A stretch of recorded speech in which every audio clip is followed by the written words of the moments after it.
Hello and welcome back to Your Relationships Matter. I'm Tisa. And I'm Dr. DJ. And we are talking this week about our strengths. And this is one of those conversations where people typically know what it is they're good at. You know, I know that I can do certain things because I've been successful in them in the past. People have complimented me, but am I using those to my best advantage? And oftentimes when we think about using to our best advantage, it don't necessarily mean a financial payday. Yeah. It could mean serving a greater good for our society, our world, making this place a better place because of your strength. Mm-hmm. So when we think about our strengths, it's typically something that comes natural to us, or something that we've been complimented on, or that other people have noticed that we do well. Yeah, and a lot of times our strength might not even be exposed to us yet. We might not even know we're good at it. And people constantly try to lead you in a direction, and they can see things on you and say, you're going to be a great, whatever it is you're going to be great at.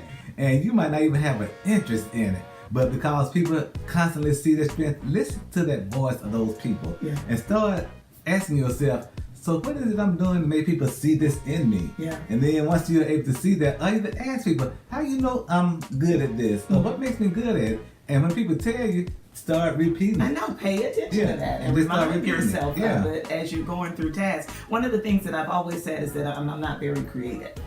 And then but I'm very good with technology and audio visual, and those are creative. So when I put those two skills together, I'll put those abilities and apply them to something that I enjoy, then it turns out to be creative. And I think the key too is, a lot of times when we don't think we have a strength in something, it's because we're comparing ourselves to someone who has a great strength in that. So if we were to start looking at what our strengths are, we don't compare our strength to nobody's strength because we know how good we are in it. So, it's like, why we don't have the same mentality about our weakness? If you know you're not good at something, don't not do it just because you're not good at it. Figure out how to get better at it. Find somebody who's good at it and then start doing it. Remind me of when I first started coaching. When I first started coaching, I would get beat real bad by some of the great teams in our league. Or a little league boy. And what I found out was, I said, I need to start hanging out with the coaches who are winning. That's it. And once I started going to their practice, I said, can I come to your practices? I started going to their practice. I would watch what they would do to their kids and their team. And I said, I'm going to do the same thing. If it worked for y'all, it could work for me. Yeah. So I said, well, how do you know what to look for? And they told me what they look for in guys and everything. I just didn't recreate the wheel. I found the model and I duplicated it. Yeah. And you also didn't do what the great advice that we got. Don't compare your beginning to someone else's middle and end. Exactly. They all started out somewhere. And so we only look at where people are when they're high and lifted up and when they're at the top of their game. But there was a process. Everybody goes through it. Yeah. And a lot of times your strength could be a little deceiving in the beginning too, especially if you have success at the very beginning. I'll never forget when I first went bowling for the very first time. My first time on the lane, I threw a strike. And I just knew, I'm a great bowler. I'm a natural. Yeah, I'm a great bowler. I didn't know that there was going to be a lot of gutter balls to come after that. And I don't even know how I got a strike the first time. But the fact that I did, it made me feel so good to think that bowling is something I'm going to do consistently because I'm naturally good. This is the first time I went there, I threw a strike. So that leads me to our weaknesses. What do we do with those? And people point those out to us as well. So what do we do with our weaknesses?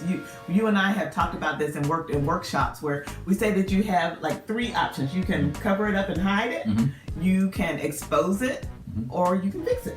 Yeah, and a lot of times fixing it requires work. Yes. It's easy to cover up things, and I joke about a lot of time when I would go to the gym. I spend a lot of time doing a lot of chest and arm exercise. So I said, if I can get my chest and my arms, get them looking real good, ain't nobody gonna pay no attention to my gut. The only time you can see that gut, that's if you with me when I take this shirt off. But if not, you're gonna see these big old arms and this big old chest and broad shoulders. And that's what we do a lot of times with our weaknesses. We need to quit covering our weaknesses and start exposing it and start working on it and get the strength. I want to get rid of that gut. Get on the floor and start doing some crunches. Go swimming. Drink milk or do things that we know to make the stomach smaller. Yeah. And you can easily, okay, maybe not easily, but you can turn a weakness into a strength. I always love that question in a job interview where it says that the response you're supposed to give is how when they ask you, what are your weaknesses? You're supposed to say, well, I used to be tardy all the time, but now I'm very punctual because I worked on it and I figured that out. But that's really what we need to do, not more than just give that answer on an interview question. We actually need to fix them. We do. I remember growing up, I'm a right-hander. And I always admired left-handed baseball players. I used to love people who could hit left-handed, throw left-handed, and I was right-handed. So I said, I want to be a switch hitter. I want to be able to hit left-handed too. And I started practicing. What I would do, whenever we played against teams and I knew the pitcher was weak, I would bat from the left side.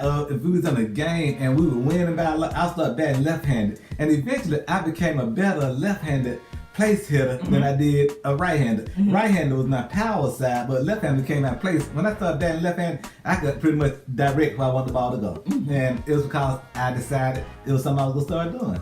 Yep. So we are talking this week about maximizing our strengths and fixing our weaknesses. There's no better way that you can spend time than working on those two. So we want to encourage you to check back the rest of this week here at Your Relationships Matter, where we are your personal source for motivation, education, and strategic information, helping you build better relationships on purpose.